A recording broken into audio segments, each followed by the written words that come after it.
Hi friends, कसे आहात सर्व? मजेत आहात? मजेतच असायला हवं. तुम्ही कधी बटाटे वडा बिनतळता कधी खाल्ला आहे काय हो? चला तर मग आपण बिनतळता वड्याची रेसिपी पाहूया. त्यासाठी दोन उकडलेले बटाटे घेतले आहेत. त्यामध्ये मी हिरवी मिरची आहे ती मी तळून घेतली आहे. लसूण, हिरवी मिरची आणि जिरे, आणि त्याची आपण छान अशी जाडी पेस्ट बनवली आहे. चवीप्रमाणे मीठ घातलं आहे. हे बघा, अशा प्रकारे मी मिरचीचा ठेचा बनवला आहे, तो त्यामध्ये घालून घेणार आहे. मी मिरची तळलेली आहे, त्यामुळं मी अगोदर मिरची तेलामध्ये फ्राय केली नाही. तुम्ही तळलेली नसेल तर तुम्ही तेलामध्ये फ्राय करायची आहे. अशा प्रकारे छान असं मिक्स करून घ्यायचं. खूप सुंदर होते. पूर्ण व्हिडिओ तुम्ही पाहायचा आहे स्किप न करता, म्हणजे तुम्हाला कळेल किती छान असा हेल्दी आपला बटाटे वडा तयार होत आहे. मैत्रिणींनो, कमी तेलाचा वापर करून बनवायची आहे रेसिपी. चला तर मग आपण त्या बटाट्याच्या भाजीला छान अशी फोडणी देऊया. तेल घातलं आहे. तेल छान गरम झालं की आपण त्यामध्ये जिरे घालायचे आहे. जिरे छान असे तडतडून द्यायचे, म्हणजे भाजीला तडका छान बसतो आणि भाजी आपली चव म्हणाल तर एक नंबरच होते. अशा प्रकारे जर तुम्ही तडका छान दिला तर त्यानंतर हिंग घालायचं आहे, कारण आपण इथे बटाटा आणि बेसन पिठाचा वापर करणार आहोत. त्यामुळे हिंग पचायला पण सोपं आणि टेस्ट पण छान लागते. त्यानंतर हळद टाकली आहे, आणि हळद चांगली तेलामध्ये हे झाली की आपण जी बटाट्याची भाजी बनवली होती, म्हणजे आपण बटाटा कुस्करला होता मिरची आणि मीठ घालून, तो घातला. भरपूर अशी कोथिंबीर घातली आणि छान अशी आपण ती भाजी आहे ती परतून घेणार आहोत. एक नंबरच होते रेसिपी. अजिबात ज्यांना बटाटे वडा तर खायचा आहे पण तेलकट खायचं नाही, त्यांनी अवश्य अशा प्रकारे बनवा मैत्रिणींनो. हेल्दी असा तेलाचा कमी वापर आणि हेल्दी असा बटाटे वडा करायला एकदम सोपा, आणि टेस्ट म्हणाल तर एक नंबरच. खूप छान भाजीची, एवढी छान भाजीचा वास येतो आहे खरंच. अशा प्रकारे अवश्य करून बघा. तुम्हाला हवं असेल तर तुम्ही येथे आल्याचा वापर केला तरी चालेल. मला आलं आवडत नाही, त्यामुळं मी आल्याचा वापर केला नाही. भाजी आपण छान परतून घ्यायची, म्हणजे आपली आतली जी स्टफिंग आहे ती खूप अशी टेस्टी होते. सॉरी. भाजी परतल्यामुळं भाजी आपल्या वड्याला खूप छान अशी टेस्ट येते. अशा प्रकारे भाजी छान अशी परतून घ्यायची आहे. त्यानंतर आपण आपण वरचं जे कोटिंग आहे त्यासाठी बेसन पीठ घेतलं आहे एक छोटी वाटी, आणि अर्धी वाटी आपण तांदळाचं पीठ घेतलं आहे. तांदळाच्या पीठाने आपले जे वडे आहे ते क्रिस्पी होतात. त्यानंतर चवीप्रमाणे मीठ घातलं आहे. ओवा हातावर चोळून छान असं घालून घ्यायचं आहे. त्यानंतर थोडं थोडं पाणी घालून आपण घट्टसर मळून घेणार आहोत. एकदम पाणी घालायचं नाही. तुमचं जर विकतचं पीठ असेल तर तुम्ही चाळून घ्यायचं आहे, नाहीतर त्यामध्ये गुठळ्या जास्त प्रमाणात होतात.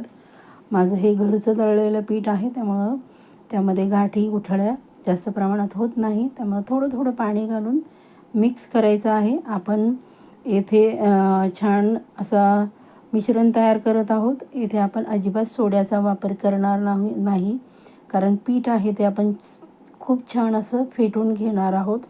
अगदी 5 मिनटं कंटिन्यू एकाच दिशेने ते फेटून घ्यायचं आहे, म्हणजे जे आपले वडे आहेत ते खूप छान होतील बिना सोड्याचे. अजून थोडंसं मी पाणी घातलं आहे, कारण मला जरा घट्टसर ते मिश्रण आहे ते वाटत होतं. हे बघा, छान असं खूप छान फेटून घ्यायचं पिठाचा रंग बदलेपर्यंत, म्हणजे तुम्हाला सोडा घालायची अजिबात आवश्यकता लागणार नाही. सर्वांना एक नम्र निवेदन आहे की आपण अजूनही माझ्या चॅनलला सबस्क्राईब केलं नसेल तर पटकन सबस्क्राईब करून घ्या.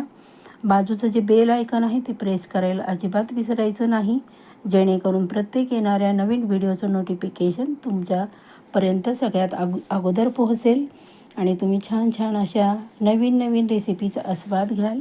आपलं पीठ छान असं 5 मिनटं फेटून झालं आहे. अशी कन्सिस्टन्सी ठेवायची. तोपर्यंत आपली भाजी पण थंड झाली आहे. आपण तुम्हाला हवे त्या आकाराचे गोळे बनवून घ्यायचे आहेत. हे बघा, मी अशा प्रकारे गोळे बनवून घेणार आहे. सर्व गोळे बनवणार आहे मी. तुमच्याकडे जर घरामध्ये जास्त मंडळी असेल तर तुम्ही जास्त प्रमाणात बनवू शकता. आमच्याकडे कमी आहेत मंडळी, त्यामुळं मी थोड्या प्रमाणातच वडे बनवणार आहे. आपले हे बघा, अशा प्रकारे आपण सर्व वडे तयार म्हणजे आतले जे सारण आहे त्याचे गोळे तयार करून घेतले. आप्पे पात्राला आपण असं तेल लावणार आहोत. म्हणजे आपण वडे न तळता आप्पे पात्रामध्ये छान असे शेकून घेणार आहोत. खूप छान कमी तेलामध्ये हेल्दी असा नाश्ता. हे बघा आपलं जे पीठ आहे अशा प्रकारे ते तयार आहे. त्यानंतर आपण त्यामध्ये गोळा घालून छान असं कोटिंग करून घ्यायचं आणि चमच्याच्या साहाय्याने एका वाटीमध्ये ते सोडायचं आहे. आणि सर्वात महत्त्वाची टीप म्हणजे अगोदर शेवटच्या वाटीमध्ये सोडायचं, कारण गॅसची फ्लेम बरोबर मधोमध असते. मग तुमचं जे वडे आहेत ते मधले लवकर शेकले जातील आणि कडेचे आहेत ते कच्चे राहतील. म्हणून सुरुवातीला कडेला घालून घ्यायचं आहे आणि इथे गॅसची फ्लेम पूर्ण लो ठेवायची आहे, मोठी ठेवायची नाही, कारण आपल्याला पूर्ण वडे घालून घ्यायचे आहेत. तोपर्यंत तुमचे जे अगोदरचे वडे आहेत ते जळू शकतात, करपू शकतात आणि त्याचा स्वाद बिघडू शकतो. म्हणून गॅसची फ्लेम पूर्ण स्लो ठेवायची आहे आणि स्लो गॅसच्या फ्लेममध्ये अशा प्रकारे आपण घालून घेणार आहोत. आणि शेवटी आपण मधले जे वडे आहेत ते घालणार आहोत.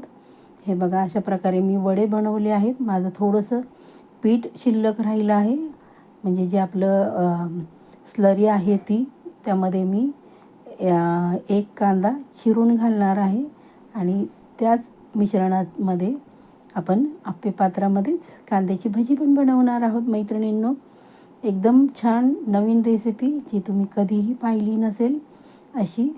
हे बघा आपण झाकण ठेवले, तोपर्यंत कांदा चिरून मी त्यामध्ये घातला आहे. थोडंसं मीठ घालणार आहोत आणि थोडीशी हिरवी मिरची म्हणजे जो ठेचा आहे तो घालणार आहे. खूप छान अशी आपली कांदा भजी पण तयार होतात. तुम्हाला हवं असेल तर तुम्ही उभा कांदा चिरला तरीही चालेल. छान असं एकत्र करून घेतलं आहे आणि आपण त्या बाकीच्या वाट्यांना तेल लावलं नव्हतं, मग ते पण तेल लावणार आहोत आणि वरनं पण जे वडे आहेत त्या वड्यांना पण आपण तेल सोडून घेणार आहोत. बघा अशा प्रकारे अजिबात तुम्हाला तेल जास्त लागणार नाही. कमी तेलामध्ये खूप छान टेस्टी हेल्दी असे आपले बटाटे वडे तयार होत आहेत मैत्रिणींनो. त्यानंतर आपण जे कांदा भजी आहेत ते आपण मिश्रण बघा ते प्रत्येक वाटीमध्ये घालून घेणार आहोत. खूपच अप्रतिम अशी रेसिपी आणि जे हेल्थसाठी काळजी घेतात त्यांच्यासाठी तर खूपच छान आहे. अवश्य अशा प्रकारे बनवून बघा. आणि सर्वांना एक नम्र निवेदन आहे की आपण माझा व्हिडिओ कुठून पाहतात ते कमेंट करून सांगायचं आहे, जेणेकरून मला तुमचे आभार मानण्यास खूप छान वाटेल, आनंद वाटेल. आणि छान छान तुमच्या कमेंट्स तर असतातच, असेच प्रेम सदैव असू दे सर्वांचे. आणि सर्व माझी यूट्यूब फॅमिली खूप छान आहे. 5 मिनटं आपण झाकण ठेवलं होतं बघा. त्यानंतर आपण पलटी करून घेणार आहोत. बघा अगदी सहज निघतात ते वडे आहेत ते. आणि आपण पलटी करून घ्यायचे आहेत, म्हणजे दोन्ही बाजू छान अशा आपण शेकून घेणार आहोत. अगदी थेंब थेंब तेल आपण सोडत आहोत. तेल पण आपण जास्त इथे वापरलं नाही. पूर्ण जी अगोदर मधली बाजू आहे ती पलटी करायची आहे, कारण मधला जो भाग असतो तो लवकर शेकला जातो आणि कडेची फ्लेम असते ती कमी असते. म्हणून कडेचे जे वडे आहेत ते नंतर पलटी करायचे. हे बघा मी सर्व पलटी करून घेतले आहेत. आपण पुन्हा तेल लावून घेणार आहोत सर्व वड्यांना. फक्त आपण जास्त तेलाचा वापर केला नाही, अगदी थेंब थेंबच तेल सोडत आहोत. तरी पण आपले वडे चव म्हणाल ना तर एक नंबरच. आमचे हे वडे अगदी 2 मिनटात संपले. एवढे छान वडे पण आणि भजी पण. आपण पुन्हा गॅसची फ्लेम कमी ठेवून 5 मिनटं छान शेकून घेतले आहेत बघा. आणि जे आपण कांदा भजी आहेत ती बघा पलटी करून घेणार आहोत. आहे की नाही छान रेसिपी. मस्त अगदी कमी तेलामध्ये बटाटे वडे आणि कांदा भजी आपली तयार होत आहे मैत्रिणींनो. अशा प्रकारे अवश्य बनवा. आणि आपण जी दुसरी बाजू आहे ती, जी बाजू कच्ची आहे ती बाजू आपण अशी पलटी करून पुन्हा 5 मिनटं लो फ्लेमवर ठेवलं होतं बघा.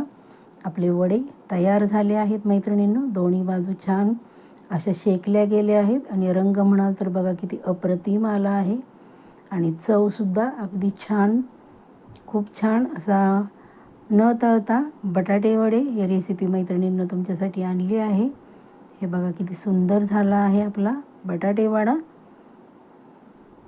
तुम्हाला प्लेटमध्ये सर्व करून दाखवते मी. तुम्ही हा वडा असाच खाल्ला तरी पण छान लागेल. तुम्ही पावाबरोबर खाऊ शकता किंवा मी येथे चटणी बनवली आहे, त्या चटणीबरोबर पण खाऊ शकता. ती चटणीची रेसिपी पण मी अपलोड करणार आहे. ही बघा, खूप छान टेस्टी अशी चटणी आहे. त्या चटणीबरोबर तुम्ही खाऊ शकता. आपले न तळता बटाटे वडे आणि कांदा भजी तयार झाली आहे मैत्रिणींनो. रेसिपी जरा जरी आवडली असेल तर चला मग पटकन एक लाईक करा, सबस्क्राईब करा, हाईप करा, शेअर करा. भेटूयात मग अशा छानशा रेसिपीमध्ये. Bye bye.